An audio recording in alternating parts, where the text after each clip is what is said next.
بسم اللہ الرحمن الرحیم۔ ناظرین، حضرت یوسف علیہ السلام اللہ کریم کے بہت ہی برگزیدہ نبی تھے۔ اللہ کریم نے آپ علیہ السلام کو نینوا کے خطہ میں مبعوث فرمایا تھا، جس کو بعد میں دمشق کہا جانے لگا۔ دمشق آج کل ملک شام کے مشہور و معروف شہر ہے۔ حضرت یونس علیہ السلام نے فرائض نبوت کو سرانجام دینے میں انتھک محنت فرمائی۔ آپ دن رات لوگوں کو دعوت اللہ دینے میں مصروف عمل رہے۔ آپ علیہ السلام نے لوگوں سے بارہا فرمایا کہ اپنی عادات کو سنوار لیں، ورنہ عذاب الہی کا شکار ہونا پڑے گا۔ حضرت یونس علیہ السلام کی قوم میں سے اکثریت نے آپ علیہ السلام کے پیغام کو سنجیدگی سے نہ سنا اور نہ ہی اطاعت اختیار کی، بلکہ ہمیشہ آپ کو برا بھلا ہی کہا۔ آپ کی قوم کے اکثر لوگ سرکش اور نافرمان تھے، اگرچہ حضرت یونس علیہ السلام کی عظمت اور سچائی کو دل سے تسلیم کرتے تھے، مگر زبان سے وہ اقرار نہیں کرتے تھے۔ دمشق کے لوگ تمام کے تمام ہی بت پرستی اختیار کیے ہوئے تھے۔ اللہ رب العزت نے ان کی اصلاح کی خاطر حضرت یونس علیہ السلام کو ان میں مبعوث فرمایا کہ وہ انہیں بت پرستی ترک کرنے اور اللہ تعالیٰ پر ایمان لانے کی دعوت دیں۔ حضرت یونس علیہ السلام نے انہیں بتلایا کہ عبادت کے لائق صرف اللہ کریم اور اس کی ذات اقدس ہے۔ اگر ان لوگوں نے آپ علیہ السلام کو جھٹلایا، حضرت یونس علیہ السلام نے انہیں بتلایا کہ اگر سرکشی اختیار کرو گے تو اللہ کے عذاب سے پھر کسی طرح بھی نہ بچ پاؤ گے۔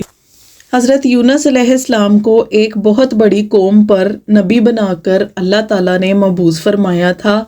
اللہ کریم نے سورۃ الصفات میں ارشاد فرمایا کہ اور ہم نے 1,00,000 یا اس سے بھی زائد لوگوں کی طرف نہیں بھیجا، پس وہ ایمان لائے اور ہم نے انہیں لطف اندوز ہونے دیا کچھ مدت تک۔ ہزاروں برس پہلے دنیا میں آبادی اتنی زیادہ پھیلی ہوئی نہیں تھی، چنانچہ 1,00,000 افراد کی تعداد بہت بڑی تعداد کہی جا سکتی ہے۔ بعض روایات میں بھی یہ بھی آتا ہے کہ تعداد لاکھوں میں تھی۔ اتنی بڑی قوم کی اصلاح کرنا بہت بڑی بات ہوتی ہے۔ یہ اگرچہ بہت بڑی قوم تھی اور بڑی حد تک آسودہ حال بھی تھی، مگر ان میں اکثریت بت پرستانہ خیالات رکھتے تھے اور اللہ تعالیٰ کی عبادت نہیں کرتے تھے، جس بنا پر اللہ کریم نے حضرت یونس علیہ السلام کو ان میں مبعوث فرمایا تاکہ ان کی اصلاح کی جا سکے اور اس طرح وہ دنیا میں بھی سکون حاصل کریں اور آخرت میں بھی ان کی بخشش ممکن ہو۔ ناظرین، حضرت یونس علیہ السلام مسلسل تقریباً 40-50 برس اپنی قوم میں تبلیغ فرماتے رہے، مگر لوگوں کی اصلاح ممکن نہ ہو پائی۔ آپ علیہ السلام فرماتے کہ اے میری قوم، یہ بت تو تم خود ہی بناتے ہو اور خود ہی ان کے آگے سجدہ ریز بھی ہو جاتے ہو، تو تم لوگ جانتے ہو کہ یہ نہ تمہارا فائدہ کر سکتے ہیں اور نہ ہی کسی کا کچھ بگاڑ سکتے ہیں، بلکہ یہ تو تمہارے اپنے ہی ہاتھوں کی تخلیق ہیں، پھر بھلا تم لوگ انہیں کیوں پوچھتے ہو؟ حضرت یونس علیہ السلام ایک روز قوم کے بڑے مجمع میں جا کر قوم سے مخاطب ہوئے کہ اے میری قوم، اپنے خالق کو چھوڑ کر کیوں بت پرستی کرتے ہو؟ اس میں تمہارے لیے کوئی بھی منافع بخش بات نہیں ہے، کیونکہ وہ نہ تو کوئی نقصان پہنچا سکتے ہیں اور نہ ہی فائدہ، کیونکہ وہ خود تمہارے ہی ہاتھوں کے بنائے ہوئے ہیں۔ مگر قوم نے بالکل بھی اس پر توجہ نہ کی، بلکہ قوم کے سردار کہنے لگے کہ اے یونس، ہم تیرے خدا کو نہیں مانتے۔ اس کے بعد انہوں نے آپ علیہ السلام کو تنگ کرنا شروع کر دیا۔ حضرت یونس علیہ السلام ان کی جو نازیبا حرکات کے باوجود انہیں ہدایت کی راہ دکھلاتے رہے اور انہیں نیک اعمال کی ترغیب دلاتے رہے۔ آپ علیہ السلام جب انہیں ایک مرتبہ یہ فرما رہے تھے کہ میری قوم کے لوگوں، اللہ وحدہ لا شریک کی عبادت کرو، اور تم لوگوں نے جو ضلالت کی راہ اختیار کر رکھی ہے، اس کو اگر تم لوگوں نے نہیں چھوڑا تو مجھے اس بات کا خوف ہے کہیں اللہ تعالیٰ کا عذاب تم پر نازل نہ ہو جائے۔ یہ سن کر ان کے سردار بولے کہ اے یونس، یہ تو بتلاؤ کہ یہ عذاب ہے کیا چیز جس سے تم ہمیں ہمیشہ ڈراتے رہتے ہو، اور وہ ہوتا کیسا ہے؟ اس کے بعد تو ان لوگوں نے آپ علیہ السلام سے اکثر ہی کہنا شروع کر دیا، یعنی انہوں نے اس بات کا گویا مذاق بنا لیا۔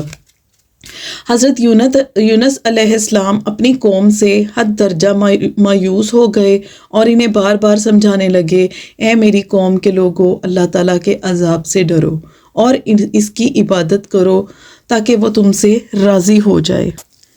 ناظرین، حضرت یونس علیہ السلام جب اپنی قوم سے بالکل ہی مایوس ہو گئے تو آپ علیہ السلام نے اپنی قوم سے فرمایا کہ تم لوگوں کے پاس صرف 40 روز ہیں، ان دنوں میں اللہ تعالیٰ سے معافی طلب کر لو، وگرنہ نہ تم پر اللہ تعالیٰ کا شدید عذاب نازل ہوگا۔ یقیناً یہ آپ علیہ السلام نے اللہ تعالیٰ کے حکم سے ہی فرمایا ہوگا، کیونکہ قوم پر عذاب تو بہرحال اللہ تعالیٰ کے حکم سے ہی نازل ہونا تھا۔ آپ علیہ السلام اس دوران اپنی قوم کو سمجھاتے رہے کہ ابھی بھی وقت ہے، اللہ تعالیٰ کی وحدانیت تسلیم کر لو اور بت پرستی سے توبہ کر لو، مگر قوم نے جو ہے نہ ماننے سے، صاف انکار کر دیا ماننے سے، اور مذاق اڑانے لگے۔ حضرت یونس علیہ السلام اس دوران گوشہ نشین ہو گئے، اور جب عذاب میں چند روز رہ گئے تو آپ علیہ السلام نے تمام لوگوں سے قطع تعلق کر لیا۔ پھر جب 35 روز گزر گئے تو اس قوم پر اچانک ایک سیاہ بادل ہر طرف چھا گئے اور ہر طرف اندھیرا ہی اندھیرا ہو گیا۔ حضرت یونس علیہ السلام کی قوم کے سرداروں نے کہا کہ اب یونس علیہ السلام کا کہا ضرور پورا ہوگا، چنانچہ انہوں نے شیرخوار بچوں کو ان کی ماؤں سے جدا کیا، یہاں تک کہ جانوروں سے ان کے بچوں کو بھی جدا کر دیا۔ تمام لوگ ایک کھلے میں جمع ہو کر اللہ تعالیٰ کی بارگاہ میں جو ہے گریہ وزاری کرنے لگے۔ عورتوں، مردوں، بچوں اور بچیوں کے علاوہ جانوروں کی آہ بکا نے عجیب ماحول پیدا کر رکھا تھا۔ وہ سب یہی بلند آواز سے کہہ رہے تھے کہ اے ہمارے رب، ہم تجھ پر اور تیرے نبی یونس علیہ السلام پر صدق دل سے ایمان لاتے ہیں، ہم اپنے گناہوں سے تائب ہوتے ہیں اور گناہوں کی معافی چاہتے ہیں، تو ہمیں معاف فرما دے، اور اے ہمارے رب، ہم آنے والے عذاب سے محفوظ فرما۔ ناظرین، جس روز حضرت یونس علیہ السلام کی قوم نے اللہ کریم کی بارگاہ میں اپنے گناہوں کی معافی طلب کی، وہ عاشوراء کا دن یعنی 10ویں محرم کا دن تھا، اور دنوں میں افضل ترین دن یعنی جمعۃ المبارک کا دن تھا۔ اللہ کریم غفور الرحیم نے اپنے گناہ گار بندوں کی آہذاری پر ترس کھاتے ہوئے ان پر سے عذاب کو موقوف فرما دیا۔ جب حضرت یونس علیہ السلام غار سے باہر آئے تو یہ دیکھ کر حیران رہ گئے کہ قوم پر عذاب نہیں آیا اور سب لوگ خوش و خرم رہ رہے ہیں۔ یہ دیکھ کر آپ علیہ السلام غصہ میں آ گئے اور وہاں سے رخصت ہو لیے۔ اللہ رب العزت نے سورۃ نساء کی آیت نمبر 87 میں ارشاد فرمایا ہے، اور ذلنون کو یاد کرو جب وہ غصے میں بھرا ہوا چلا تو اس نے گمان کیا کہ ہم اس پر تنگی نہ کریں گے، یعنی اللہ کریم سے خفا ہو کر حضرت یونس علیہ السلام نے اس شہر سے رخصت ہوئے، اور اس بات کی اجازت انہوں نے اللہ سے نہ لی۔ تو آپ علیہ السلام کو اپنے غصے اور خفگی کی سزا مولا کریم نے دی، اور یہ بھی فرما دیا کہ اس نے یہ گمان کیا کہ ہم اس پر تنگی نہیں کریں گے، بلکہ ہم تو ضرور کریں گے تاکہ اس کو بھی اپنے کیے کا احساس ہو۔ حضرت یونس علیہ السلام کو یہ غصہ تھا کہ اپنی قوم کو آپ علیہ السلام نے سالہ سال تک عذاب الہی سے ڈرائے رکھا، اور ان لوگوں نے ہمیشہ اس بات کا مذاق اڑایا کہ وہ کیسا عذاب ہوگا، اور آپ علیہ السلام نے ان سے عذاب کا وعدہ کر لیا تو اللہ نے اس عذاب کو نازل کرتے کرتے ہی ٹال دیا، اور اسی طرح گویا آپ علیہ السلام کی سبکی ہوئی۔ یہ فطرت انسانی کے عین مطابق ہے۔ اگر حضرت یونس علیہ السلام اس ساری صورتحال میں مولا کریم سے رجوع کر لیتے تو شاید آپ کو تکلیف نہ برداشت کرنا پڑتی۔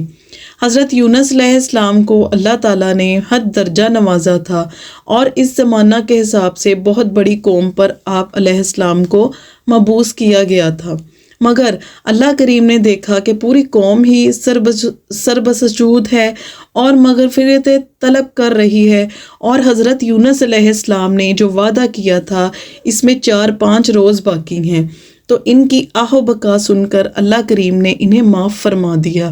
حضرت یونس علیہ السلام سوچنے لگے، یہی بات تو ان کی قوم کہتی رہتی تھی کہ عذاب سے ہمیں کچھ نہیں ہوگا اور خیریت سے گزر جائے گا، اور پھر ہوا بھی یہی کہ اگرچہ عذاب آیا تو ضرور، مگر قوم کی آہ و بکا کی وجہ سے عذاب بغیر کسی نقصان پہنچائے ہی ٹل گیا، جیسا کہ اللہ کریم نے سورۃ یونس میں ارشاد فرمایا، یعنی کیا آپ نے گزرے وقتوں میں کوئی ایسی بستی پائی جس کے باسیوں نے پوری طرح ایمان لایا ہو؟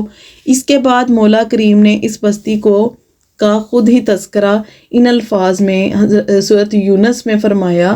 ارشاد بانی ہے کہ بجز قوم یونس کے جب وہ ایمان لے آئے تو ہم نے ان سے رسوائی کا عذاب دنیاوی زندگی سے دور کر دیا اور ہم نے ایک مدت تک انہیں لطف اندوز ہونے دیا۔ یعنی حضرت یونس علیہ السلام کی قوم جب صدقے دل سے توبہ کر لی اور اپنے ایمان کا اظہار بھی کر دیا تو اللہ کریم نے حسب وعدہ انہیں معاف ہی نہیں فرمایا بلکہ ان پر اپنی نعمتیں بھی نازل فرمائیں۔ عاجزی ہی میں فلاح ہے۔ قوم نے سرکشی اختیار کی تو ان پر عذاب آنے لگا، پھر جب قوم نے عاجزی اختیار کی تو اللہ تعالیٰ کا عذاب ٹل گیا اور انہیں انعامات کا حقدار ٹھہرایا گیا۔ یقیناً جو بھی تکبر کرتا ہے اور عاجزی سے دور ہوتا چلا جاتا ہے تو اس کو ذلت رسوائی ہی اٹھانا پڑتی ہے۔ جو عاجزی اختیار کرتا ہے اس کو عظمت و سلامتی حاصل ہوتی ہے۔ ناظرین، اس سے پہلے حضرت یونس علیہ السلام بھی جو فریاد اللہ کریم کے حضور کرتے تھے وہ ضرور پوری ہو جاتی تھی، مگر اس مرتبہ بالکل ہی برعکس ہوا کہ آپ علیہ السلام نے اپنی قوم سے عذاب کا وعدہ کیا اور قوم نے ان کا مذاق اڑایا اور کہا کہ نہیں عذاب تو ہمارے اوپر آ ہی نہیں سکتا۔ پھر جب عذاب نہیں آیا تو قوم کے طعنوں سے بچنے کے لیے حضرت یونس علیہ السلام نے اپنی قوم سے دور چلے جانا چاہا، مگر آپ علیہ السلام نے اپنے ارادہ کی اجازت اللہ کریم سے نہ لی۔ اسی وجہ سے مولا کریم نے انہیں سخت امتحان میں ڈال دیا۔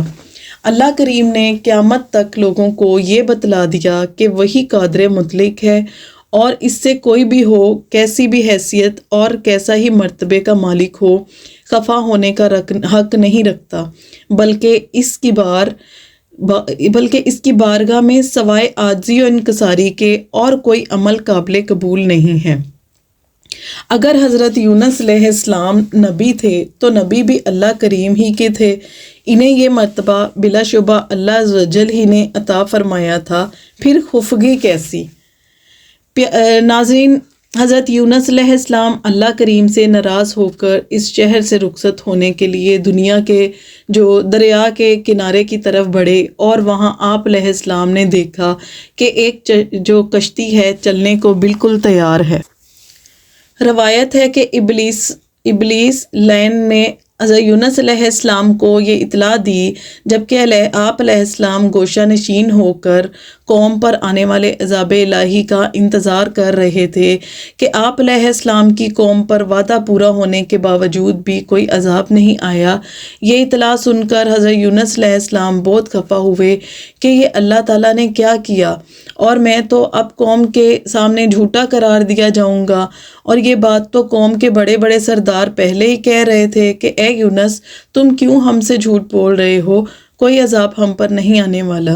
حضرت یونس علیہ السلام ناراض ہو کر اور مایوس ہو کر شہر سے باہر چلے گئے اور اللہ تعالیٰ کے حکم کا انتظار بھی نہ کیا، کیونکہ آپ علیہ السلام اللہ کریم ہی کی جانب سے نبی مبعوث ہوئے تھے، تو چاہیے تھا کہ آپ علیہ السلام اپنی قوم پر عذاب نہ آنے کا سبب اللہ تعالیٰ سے پوچھتے، مگر آپ علیہ السلام نے ایسا نہ کیا اور شہر کو چھوڑ کر جانے کے لیے دریا کا رخ کیا کہ اس شہر ہی سے دور چلا جائے، کیونکہ اگر یہاں رہے تو لوگوں کے طعنے برداشت کرنا پڑیں گے۔ چلتے چلتے آپ علیہ السلام دریا کے کنارے پر پہنچ گئے اور دریا کی ایک کشتی دریا کے اس پار جا رہی تھی اور سواریوں سے بھری ہوئی ہے۔ آپ علیہ السلام بھی اس کشتی میں سوار ہو گئے۔ جب وہ کشتی دریا کے درمیان میں پہنچی تو اچانک ہی بھنور میں پھنس گئی۔ کشتی کے ارد گرد بڑی بڑی موجیں ٹھاٹھے مار رہی تھی اور ڈر تھا کہ کہیں یہ کشتی ڈوب ہی نہ جائے۔ کشتی پر موجود تمام لوگوں نے تشویش کی لہر دوڑ گئی اور صورتحال کی نزاکت کے پیش نظر مشورہ کیا کہ اس صورتحال میں کیا کرنا چاہیے۔ اس دور کے رواج کے مطابق یہ طے پایا کہ تمام سوار لوگوں کے ناموں کا کرا ڈالا جائے اور جس کا نام نکل آئے اس کو دریا کے سپرد کر دیا جائے تاکہ باقی مسافر خیریت سے سفر کر سکیں۔ ناظرین، کشتی پر موجود اکثر لوگ آپ علیہ السلام کو بخوبی جانتے تھے اور آپ علیہ السلام کی عزت و تکریم کر رہے تھے، مگر آپ علیہ السلام کے نام کرا نکل آیا تو وہ بھی بے حد حیران ہوئے۔ انہوں نے ضد کرنا شروع کی کہ کچھ بھی ہو جائے مگر دریا میں آپ علیہ السلام کو نہیں ڈالا جائے گا۔ کشتی کے دیگر مسافر نے کہا کہ ایک مرتبہ قرآن اندازی کرتے ہیں۔ قرآن اندازی دوسری مرتبہ کی گئی اور اس مرتبہ بھی آپ علیہ السلام ہی کا نام قرآن نکلا۔ اسی طرح 3 مرتبہ قرآن اندازی کی گئی اور تینوں مرتبہ آپ علیہ السلام ہی کا نام نکلا۔ چنانچہ دریا میں آپ علیہ السلام کو دھکیل دیا گیا۔ آپ علیہ السلام کو اپنی غلطی کا احساس ہو چکا تھا اور آپ علیہ السلام کو معلوم ہو چکا تھا کہ یہ دراصل میرے ہی غصے کی وجہ سے ہو رہا ہے۔ حضرت یونس علیہ السلام نے کسی قسم کے احتجاج کے بغیر ہنسی خوشی دریا میں چھلانگ لگا دی۔ ادھر آپ علیہ السلام نے چھلانگ لگائی، ادھر ایک بڑی مچھلی جو ہے آپ کو نگل گئی۔ اللہ رب العزت نے اس مچھلی کو حکم ارشاد فرمایا کہ میرا نبی دریا میں آیا ہے، تم اس کو حفاظت کے ساتھ نگل لو، کوئی نقصان نہ پہنچانا۔ مچھلی نے آپ علیہ السلام کو نگل لیا اور کوئی نقصان نہیں پہنچایا، یعنی آپ علیہ السلام کو ثابت ہی نگل گئی چبائے بغیر۔ ناظرین، حضرت یونس علیہ السلام جب مچھلی کے پیٹ میں پہنچے تو آپ علیہ السلام کو وہاں کچھ بھی دکھائی نہیں دے رہا تھا، ہر طرف اندھیرا ہی اندھیرا تھا۔ اب آپ یہ سوچنے پر مجبور ہو گئے کہ ان کا یہ فیصلہ ہی درست نہ تھا، بلکہ انہیں یہ چاہیے تھا کہ اللہ تعالیٰ کے حکم کا انتظار کرتے۔ اللہ کریم کو بھی منظور تھا کہ قیامت تک کہ انسانوں کو دکھلا دے کہ اللہ تعالیٰ کا رشتہ ناتا کسی کے ساتھ نہیں ہے، بلکہ جو اس کی اطاعت و فرما برداری کرے گا وہی مقرب بندہ کہلائے گا۔ اور حضرت یونس علیہ السلام تو میرا بھیجا ہوا نبی تھا، اس نے میرے حکم کے خلاف جانا چاہا تو میں اس کو مچھلی کے پیٹ میں داخل کر کے بھی زندہ رکھا تاکہ بندوں کو معلوم ہو جائے کہ جو بھی بندہ میرے حکم کے خلاف چلے گا میری گرفت سے بچ نہیں سکتا۔ ناظرین، بے شک اللہ تعالیٰ ہی قادر مطلق ہے اور اسی کے تابع ہیں دنیا کے تمام تر مخلوق۔ جس مچھلی نے حضرت یونس علیہ السلام کو نگل لیا تھا اور آپ علیہ السلام کو اپنے پیٹ میں لے کر دریا کے گہرے پانی میں پھرتی رہی، کبھی ادھر کبھی ادھر، اور اللہ کے حکم کا انتظار کرتی رہی۔ حضرت یونس علیہ السلام نے ملا خطا فرمایا کہ دریائی مخلوق بھی اللہ تعالیٰ کے نام کی تسبیح کرتی ہے، جبکہ گہری منہ زور موجیں بھی اللہ کریم کی جو ہے تسبیح کرتی ہیں۔ آپ نے دیکھا کہ دریا کی تہ میں بھی ہر قسم کی مخلوق اللہ کریم کی تسبیح کرتی ہے اور اسی کی توصیف و ثنا بیان کرتی ہے۔ ہمارے آقا و مولا محمد کریم رؤوف الرحیم صلی اللہ علیہ وآلہ وسلم ارشاد فرماتے ہیں کہ اللہ کریم نے حضرت یونس علیہ السلام کو مچھلی کے پیٹ میں جب قید کرنے کا ارادہ فرمایا تو مچھلی کو وحی فرمائی کہ یونس کو پکڑے اور نگل لے، مگر اس طرح کہ اس خراش تک اس طرح کہ اسے خراش تک نہ آئے اور نہ ہی ان کی ہڈیاں ہڈی ٹوٹے۔ مچھلی جب آپ علیہ السلام کو اپنے پیٹ میں لے کر دریا کی گہرائی میں اتری تو آپ علیہ السلام نے ایک آواز سنی۔ دل میں خیال آیا کہ یہ کیسی آواز ہے؟ مچھلی کے پیٹ میں ہی آپ کو وحی فرمائی گئی کہ یہ دریائی مخلوق کی تسبیح کی آواز ہے۔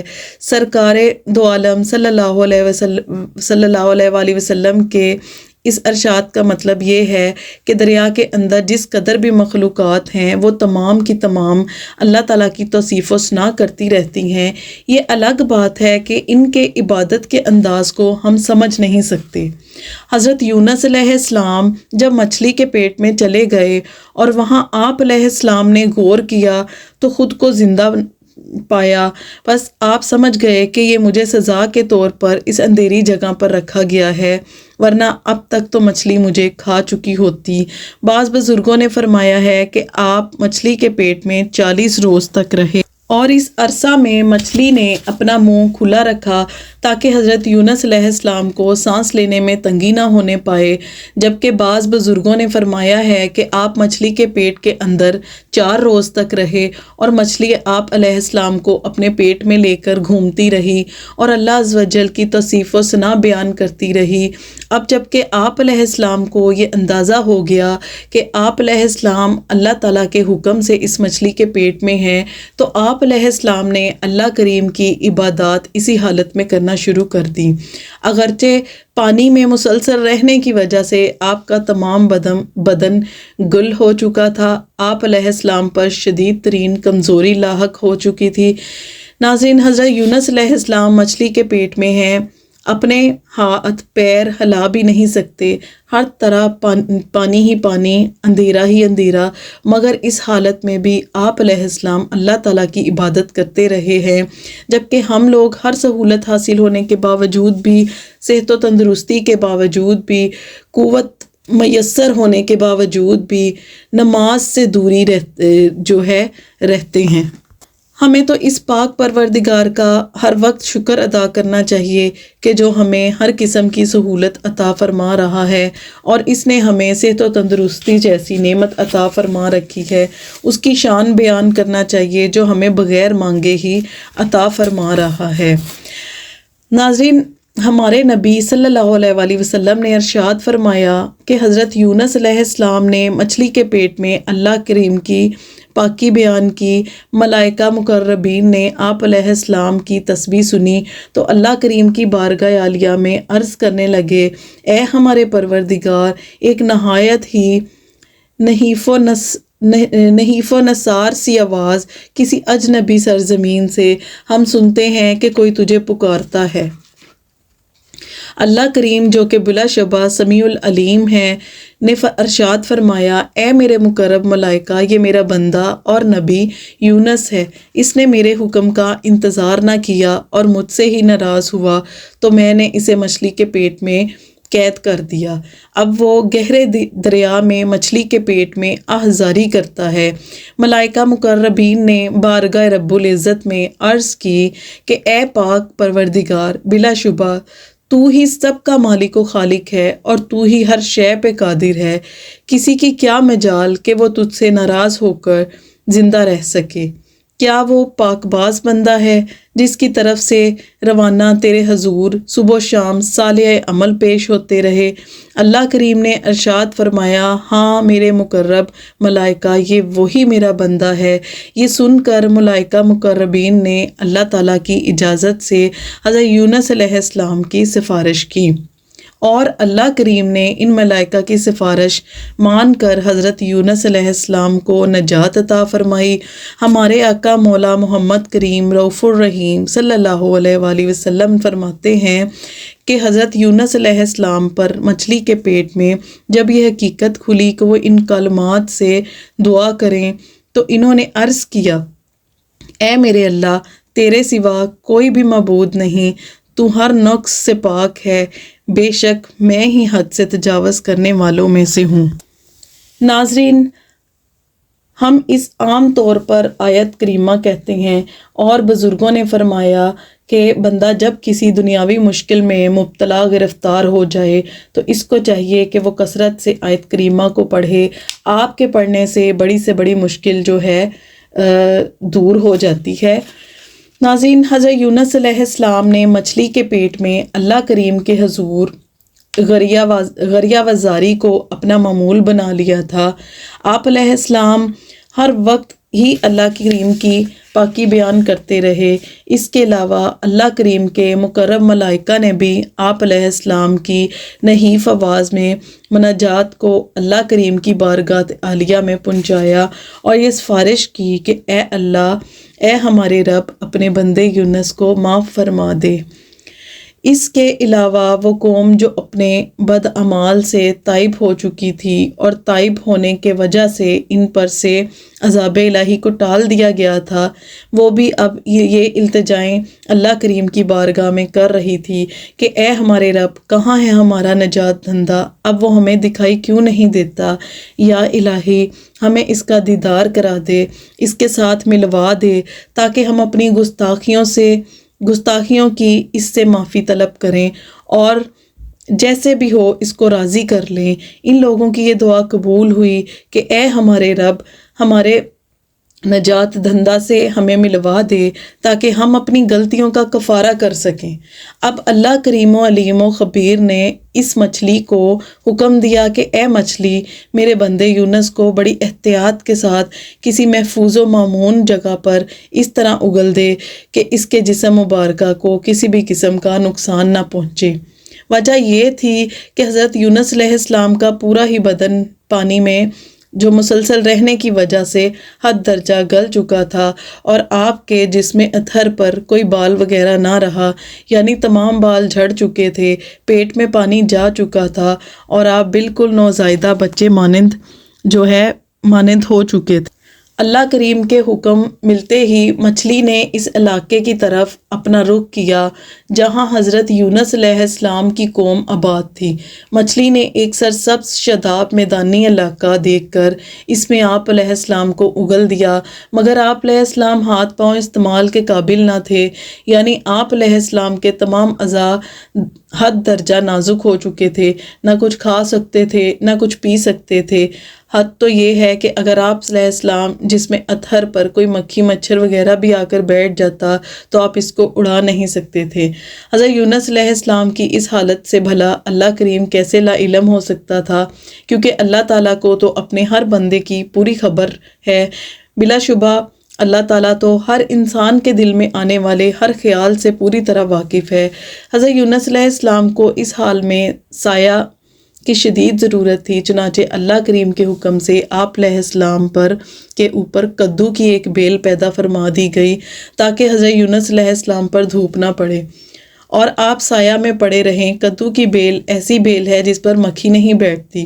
ہمارے آقا مولا محمد کریم رؤوف الرحیم صلی اللہ علیہ وآلہ وسلم نے ارشاد فرمایا کہ مچھلی نے حضرت یونس علیہ السلام کو ایک کھلے وسیع میدان میں اگل دیا.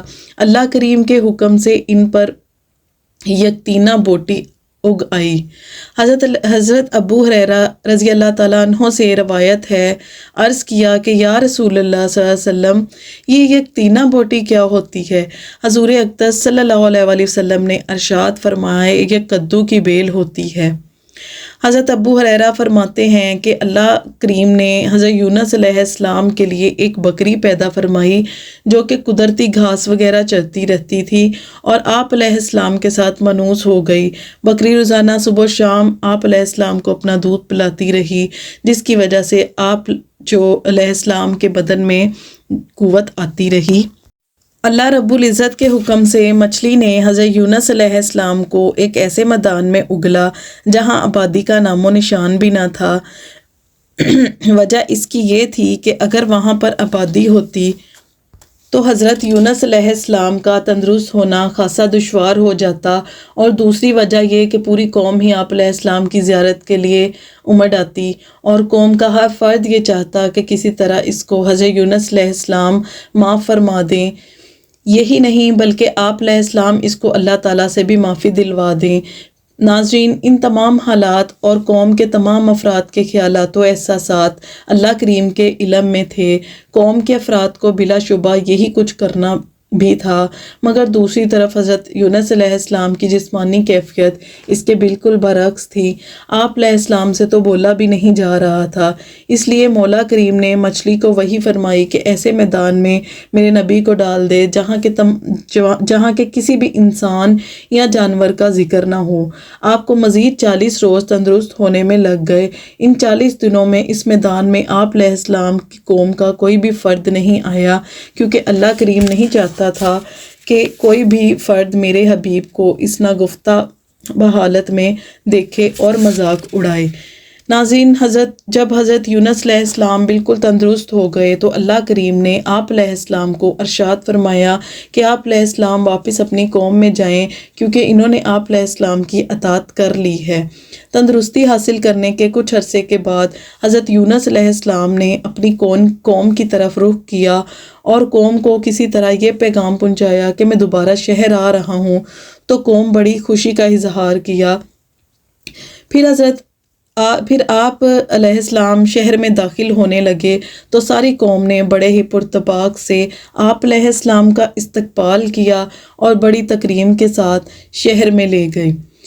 حضرت یونس علیہ السلام نے اپنی قوم کے کسی فرد کو رسوا نہ کیا اور نہ ہی یہ فرمایا کہ تم لوگ تو عذاب کے خوف کی وجہ سے ایمان لائے ہو، بلکہ آپ نے اپنی قوم کو شریعت سکھانا شروع کر دی، اور وہ لوگ جو اصلاح کی کسی بھی بات پر دھیان نہیں دیتے تھے اب وہ پورے شوق کے ساتھ شریعت کے احکامات سن بھی رہے تھے اور ان پر عمل پیرا بھی ہو رہے تھے۔ اللہ تعالیٰ نے حضرت یونس علیہ السلام کو اس قوم میں دوبارہ عزت و تکریم عطا فرمائی، اور وہی قوم جو آپ کو تکذیب کرتی تھی وہی آپ کی اطاعت پر آمادہ ہو کر انعامات کی مستحق ہو چکی تھی۔